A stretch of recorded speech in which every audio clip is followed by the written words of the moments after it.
I turned 63 last spring, and I thought the hardest part of my life was already behind me. I was wrong. It was Thanksgiving morning when my phone buzzed on the kitchen counter.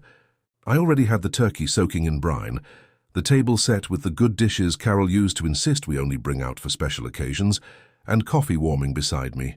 For the first time in a while, the house didn't feel lonely. That's the part that still stays with me. I was happy. Really happy. The text came from my son-in-law, Marcus. "Ray, Lily's not feeling well.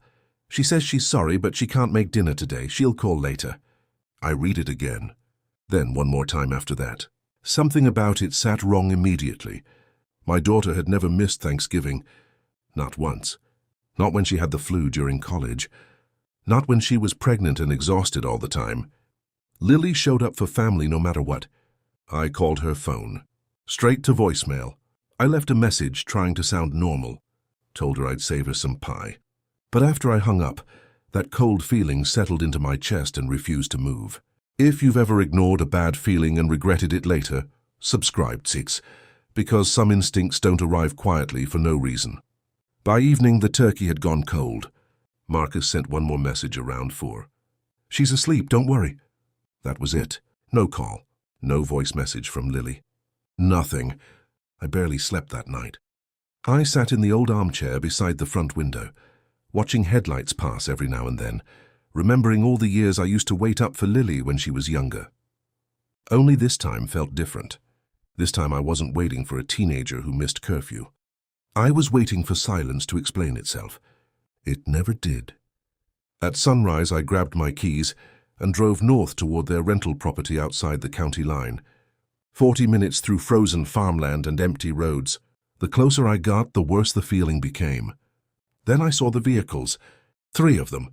None I recognized. A black Escalade, a silver pickup, and a white van with no plates. I slowed down before reaching the driveway and stayed parked on the shoulder with the engine running. The lights inside the house were on. Shadows moved behind the curtains. Marcus's truck was nowhere in sight. I called Lily again. Voicemail. Then Marcus. The line rang once before disconnecting completely. That's when I knew. Not suspected. Knew. Something was very wrong. I didn't drive up the driveway. I knew the property too well for that. There was a tree line running along the east side all the way toward the barn. I'd walked it before during summer visits, so I left the truck hidden near the road and moved through the trees instead. Every step felt louder than it should have. Frozen leaves crunching under my boots. Voices drifting from the house. Men. More than one. Low music somewhere inside. Cigarette smoke carried through the cold air. Then I saw the barn. The door was cracked open. That alone made no sense. Marcus was obsessive about locking up his equipment. Even during daylight, especially after dark. I moved faster after that. Kept low. Reached the side of the barn and listened. At first I heard nothing. Then breathing. Weak, painful breathing. The kind someone makes when they're trying not to cry out loud. I pulled the door open just enough to slip inside. One work light hung from the ceiling, casting yellow shadows across the concrete floor. And there she was. My daughter. Zip-tied to a support beam. Her face swollen. Lips split open. Still wearing the same blue pullover she'd had on 2 days earlier when she dropped off a pie at my house. For 1 second, the entire world stopped moving. I can't explain what it does to a parent to see their child hurt like that. Something inside you changes instantly. Not panic, not fear. Something colder, more focused. My hand stayed perfectly steady. I crossed the floor and knelt in front of her. Her good eye opened slowly. "Dad," she whispered. Her voice barely sounded human. Then she grabbed my sleeve hard enough to stop me. "You have to leave," she whispered. "They're inside." I cut the zip ties anyway. She winced as feeling returned to her hands. "Can you walk?" I asked. She nodded. "Can you run?" Another nod. Then she looked at me with tears filling her eye. "Marcus tried to protect me," she whispered. "But these men, they're going to kill him." I didn't ask questions. Not yet. Questions could wait until she was breathing safely somewhere else. I guided Lily toward the back wall of the barn, where I remembered an old window sitting low near the ground. While I worked the rusted latch open, she whispered fast through shaking breaths. "Marcus owed them money," she said. He got trapped in some business deal and couldn't get out. They came Thanksgiving morning. I helped her through the window first. The frozen ground outside cracked softly beneath us.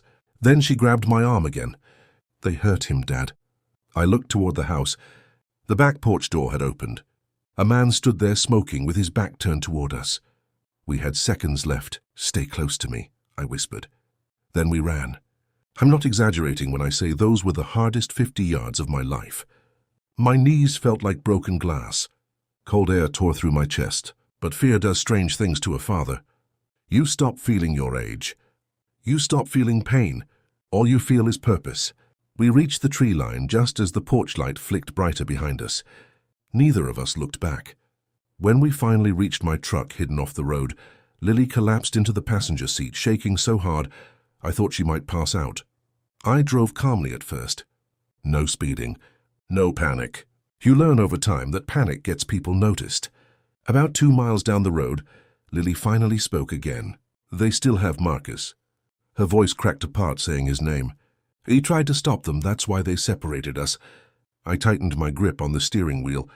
Listen carefully, I told her. I'm not calling local police. She looked at me in confusion.